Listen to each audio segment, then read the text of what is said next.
Thank you. A couple of small corrections. Not the designer of the World Trade Center, and 30 years with Arup before coming here. But for the last 15 years, I've been coming to events like this, and I've been speaking as a consultant and as a New Yorker, albeit a New Yorker with a funny accent.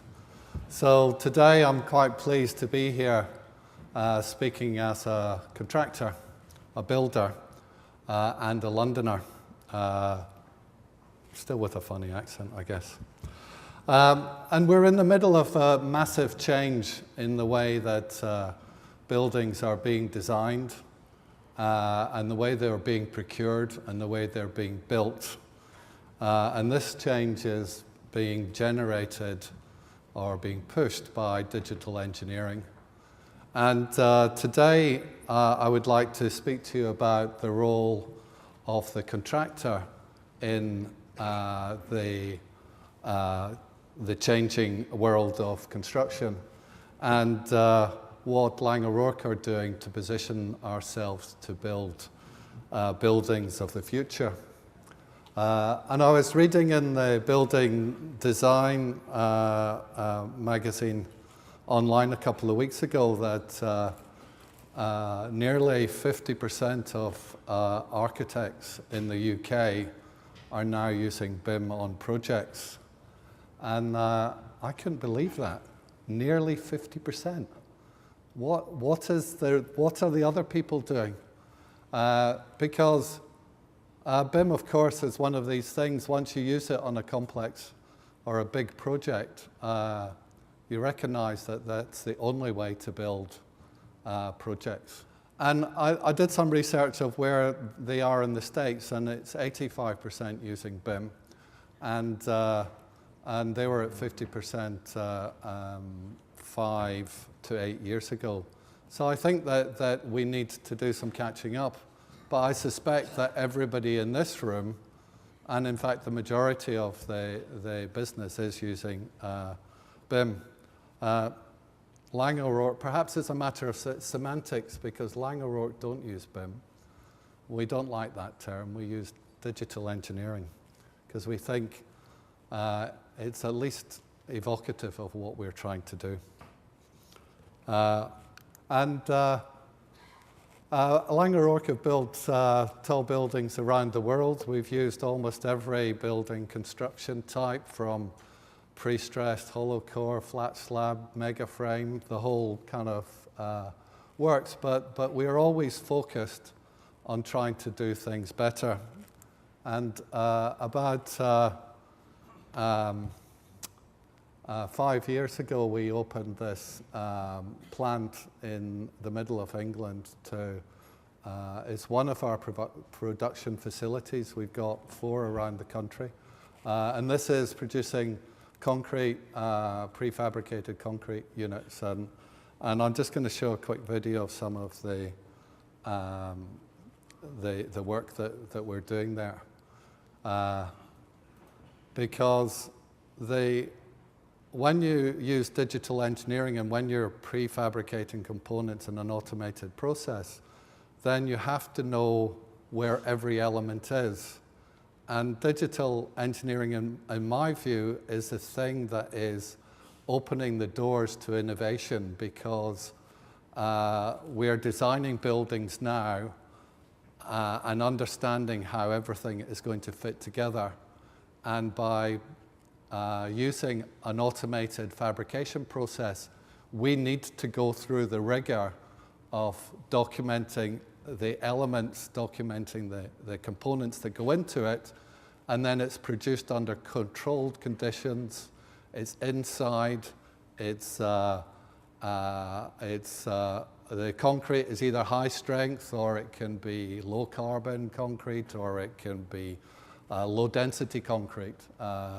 And then it goes into our sort of curing ovens, and then out comes our products that we then use and create. And we're doing this. The driver behind it is to create something that is safe, fast, and quick to build. In 2010, we set these goals and objectives that we were going to aim to have 70% of the value of our projects were going to be designed and manufactured for assembly on site. We're going to cut labor on site by 60%, and we're going to cut the program areas that we have by 30% with a view to going towards carbon neutral and going towards no accidents on our site. And the components that we manufacture are quite common within the industry: hollow core floors, lattice slabs. But when you're designing for manufacture, it's more difficult than designing for conventional outputs because you have to optimize for delivery, optimize for manufacture, and we have very detailed systems and methods that we work with our consultants because we want our consultants to make money. We want our consultants to design for us efficient and effective systems, but that ones that are able to be delivered, assembled in the way that suits the equipment that we're using. And that's a challenge, and that's something that, as a designer, my role is to sort of communicate and work with our design teams to actually get the products that we want. We use twin wall and solid buildings, or solid walls going up to about 50 floors. We use it as waterproof basements. Again, we're locating every bar, and again, we have a lot of kind of opportunity to create and pre-assemble components. And here you have a lift core being lifted up in the Leadenhall building, and this is a component design with some substantial reinforcement in this to be able to be erected and put in place. This is our facade, some of our facades. I particularly like the purple concrete, the orange concrete, the blue and the green. This isn't painted, this is colored concrete. And the high sort of detail that you're able to get when you go for manufactured components as opposed to site-made components. And the reconstituted stone, that comes in an 8 by 3 meter panel. It's got insulation behind it, embedded from the factory and erected and put in position. And we do the same thing with our modular riser systems and our modular plant rooms. And we can only do that because we've got the certainty when we put in these elements together that things will be in the right place and that we'll be able to fit them and hook them up effectively and efficiently. So I kind of see the drivers that set our objectives for digital engineering, for manufacturing, is that the commercial pools are that faster, better quality, ability to make complex components, better tolerances, safer final assembly. And because particularly with tall buildings, we're reducing the number of people working up at height in the weather and therefore making our building site safer. The technology push that facilitates this are the digital tools that you can see some down in the Bentley room. The improved design tools help designers work with us to make elements that we like to build that are efficient, that meet clients' objectives. And of course, that can be done with resolution of clashes and tolerances, etc. Some of the other outcomes is that clients are now becoming much more familiar with innovation because we can build innovative solutions on the computer, test them out before we actually build them in practice. And we're able to develop our own systems, and because we have a fabrication facility, able to trial out things and see if they work, and if they don't, then we'll throw them away. So I'm in the engineering excellence group at Lang O'Rourke, and we're a small group. We're not a design group. And our role is to innovate, to work with the teams to deliver, to collaborate outside the industry and educate our people to try and deliver efficient and effective building solutions. That's the sort of leadership team. The guy in the middle is Robert Mayer, who is a professor at Cambridge, and runs the engineering faculty there. And he's part-time, the rest of us around are full-time.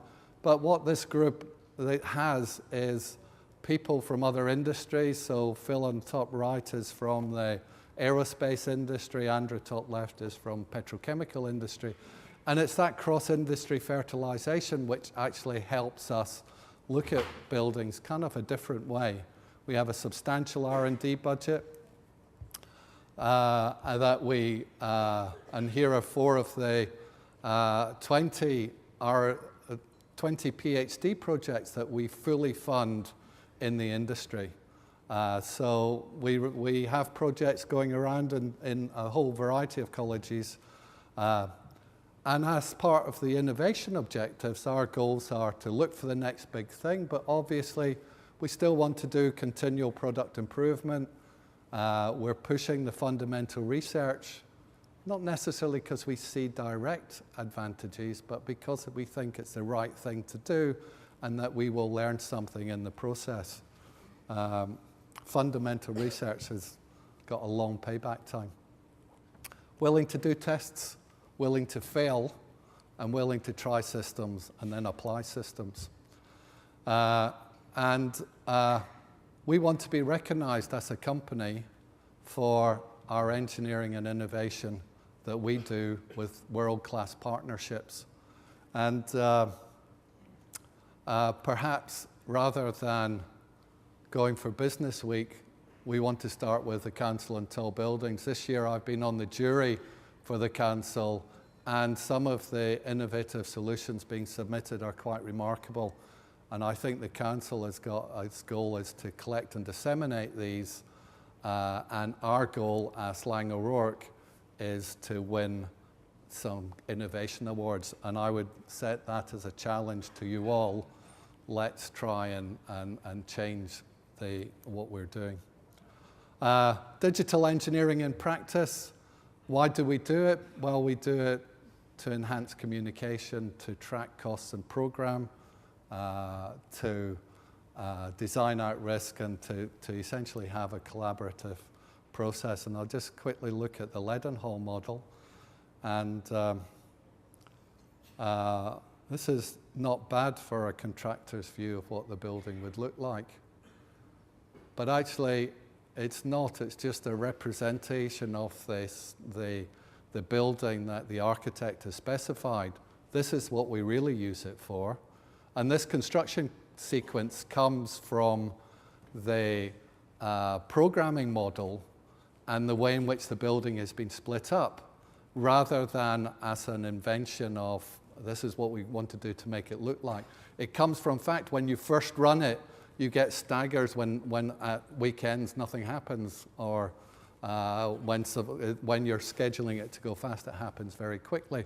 We use it to convey to the clients and to our workforce the safety things that we put in place. And here is some of this is one of the digital collaboration workshops. And of course, this is standard practice within the industry to look for clashes, document how things will fit together, put action lists of things that you're going to look with, always using these tools to their maximum to develop color and efficiency. Color is important in trying to identify what's happening and how elements are being drawn, and one of the things we're looking at is changing our reinforcement drawings to color. And we do these things to build certainty into the construction process. And therefore we can do things like the main mega frames. We design it, we build it the same way, and this simple sequence of events shows us putting in the services, putting on the precast panels, and then delivering it to site and putting these 34-ton units in place, in position with the safety equipment. And the site, the site manager calls this kind of This is porn for engineers. It's fantastic seeing this go up. And we do the same thing, prefabrication with the risers and services, with the pump modules, standby generators, pump room. And so John Steele gave a great talk yesterday about the precast floor system, which is one of the innovative techniques that we used on the floors. Extensive amount of testing, all happened in 9 months from award of contract, from ideas to implementation. And why do we do it? We do it because of this. This is the erection team. These two guys there at the back are putting the floor up. These two guys there are doing the joints, and that's it. So you can lay down the floor, very effective, there's no mess. So you would have probably 10 times that number of people, you know, laying the concrete, laying the reinforcement, putting the shear studs in, cleaning up the mess afterwards, you know, leveling the floor. That's why we do it. And here you can see the floor arriving, being put, ready to be put up into place. So I just thought I'd end with a little bit of things of what else are we doing? What else are we looking at? So the Leadenhall was an experiment that took us the first step on a journey to come up with composite floor solutions. We developed it, we've sent in a patent application, and we've decided that we don't like it. We're going to do something better, but we're going to use this system because the client loved it, the site team loved it. It is the way we think on the future. We're developing new wall systems. We're developing a new precast slab floor system. Again, the inspiration and the development of that came from the work that John Steele was doing on Leadenhall, and it inspired a new way of creating a flat slab system. We're developing new safety systems and looking at our logistics, because the whole key to making these buildings happen is, you know, making all the components arrive at the right time in the right order, knowing where they are, knowing where elements get lost. We're doing research on logistics. We're doing applications on logistics. A lot of our PPP projects, we're monitoring existing buildings, energy efficiency, and trying to give feedback to the industry, and want to collect that in our head office rather than from the site, so we transmit the performance data back. We're looking at digital reinforcement. This model here has 1.36 million individual bars in it. Each bar is identified and labeled, and none of them clash. That's pretty good. Unfortunately, we now need to try and transfer to make that happen in practice. We're developing MEP parametric modeling tools for integrated design and manufacturing, so it helps our designers as well as our production facilities. This is the smart wall system. That is a lightweight walling system. It's got services integrated it. We're hitting 52 to 59 dBRW. You get 6 minutes hook time for a 7.5 meter wall. It's lifted, dropped into position, there you can see the walls. It's really good in hospital applications because all the services are done in a manufactured facility. It's the fire stops are put in place, so ready for the services penetrations. It's very fast, very efficient, but it's also an integrated system with other prefabricated construction. So the flat slab floor system we're looking at looks a bit like this, where the individual elements come because we know where every bar is. We do the overlap, we reinforce it, grout it up, and you're done. And then considering your ability to create floor plates, it's extremely fast, it's extremely clean, there's no propping, and it's certainly what we're trying to do. And that was done after a whole series of extensive tests at BRE. And then having done it, we need to prove to ourselves that it really will work. So this is the installation of the E6 floor solution. And